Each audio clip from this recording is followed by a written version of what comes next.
Kepolisian di bawah kementerian. Semua yang sekarang muncul di dalam wacana itu sebenarnya sudah didiskusikan lama pada awal reformasi. Dulu ketika keluhan terhadap polisi dulu itu, kenapa polisi ini tidak beres? Karena dulu selalu di bawah bayang-bayang TNI.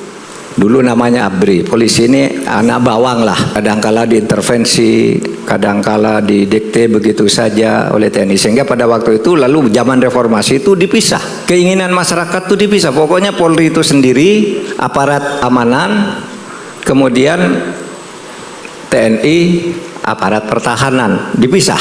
Gitu. Pada waktu itu diskusi tentang polisi di bawah sebuah kementerian itu sudah muncul.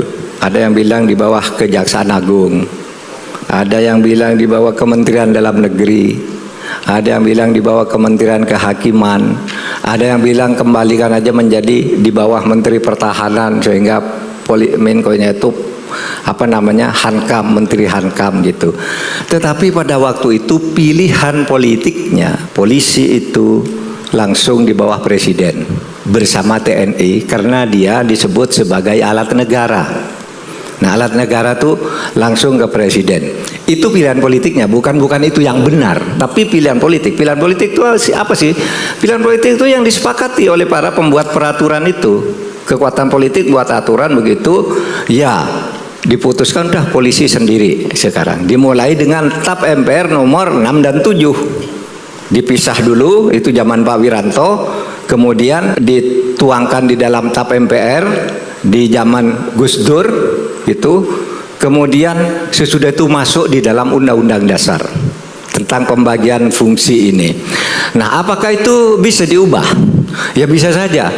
Hukum itu kan produk politik ya. Hukum itu adalah resultante kesepakatan para pembentuknya sesuai dengan kebutuhan politik dan situasi saat itu. Kalau sekarang dianggap kembalikan gitu, ya bisa saja kalau politiknya bersepakat untuk itu. Meskipun bisa saja lebih berbahaya kalau misalnya Polri ini di bawah kementerian, karena kementerian itu jatahnya partai politik. Kalau nanti menterinya itu diserahkan kebetulan milik partai tertentu yang menang pemilu atau berkoalisi dalam pemilu, itu bisa juga tidak bagus. Sehingga polisi lebih bagus independen dalam ide yang seperti ini. Tapi melihat situasi sekarang, perlu diskusi lagi tentang ini, bagaimana sebaiknya polisi ini.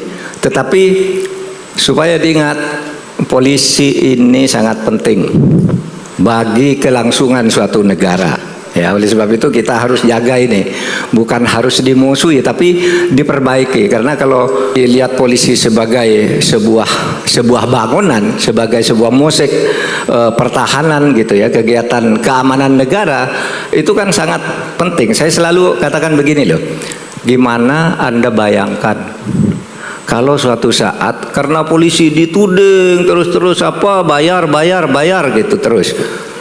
Dituding gitu terus, lalu polisi bilang memenuhi keinginan masyarakat dengan ini. Polisi ingin menghukum dirinya sendiri. Kami menyatakan tidak kerja 1 hari. Kalau sekali-kali dimusuhi lalu polisi menyatakan mogok, bukan melawan, mogok gitu. Anda mau minta tolong pada siapa kalau ada kasus hukum? Mau melapor kepada siapa? Nah, oleh sebab itu kita sadarin, mari kita tata kembali urusan polisi ini agar lebih baik. Sehingga saya sering katakan polisi itu sebenarnya tidak jelek-jelek amat sih, yang bagus sekali banyak kalau secara orang perorangan, bahkan jauh lebih banyak yang bagus jika dihitung perbandingan jumlahnya. Yang jahat-jahat itu kan yang di kota-kota yang suka backingi korupsi, backingi pertambangan, backing mafia ini, mafia judi, mafia apa itu yang jatuh kalau dihitung sedikit. Tapi yang di bawah-bawah itu sudah bekerja dengan baik, tinggal memperbaiki atasnya ini. Memperbaiki atasnya siapa? Presiden, hanya presiden.